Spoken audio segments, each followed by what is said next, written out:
სარფში წმინდა ანდრია პირველწოდებულის სახელობის ტაძრის მშენებლობა მიმდინარე წელს დასრულდება. ამის შესახებ საქართველოს პრეზიდენტმა დღეს ტაძრის მონახულების შემდეგ განაცხადა. ჯვარგუმბათოვან ეკლესიას საძირკველი 2008 წელს ჩაიყარა. ძირითადი სამშენებლო მასალა კირქვაა. ტაძარი უნიკალურია იმით, რომ მასზე ამოტვიფრულია ყველა ის უძველესი ქართული ორნამენტი, რომლებიც ტაო-კლარჯეთის ტერიტორიაზე მდებარე სხვადასხვა ქართულ ეკლესია-მონასტრებზეა ამოკვეთილი.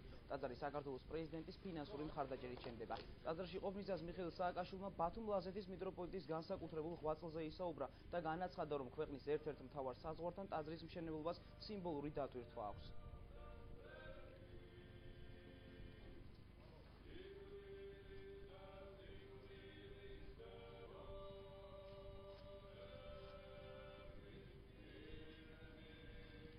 არა მხოლოდ საქართველოს კარიბჭესვა, საბაჟო კარიბჭესვა შენებთ აქ არამედ მეუფეს, რომელიც საერთოდ ძალიან ღვაწლმოსილი მოღვაწეა აქ აჭარაში და საქართველოს მასშტაბით, ინიციატივა იყო და თავიდანვე მას ერთად მუშაობდნენ გივით არგამაძესთან ერთად, რომ აქ საქართველოს თავარ სახელმწიფოებრივ საზღვარის შემოსასვლელში ასევე ყოფილიყო ლამაზი ფორმით ძალიან წარმოდგენილი ჩვენი ქართული ეკლესია და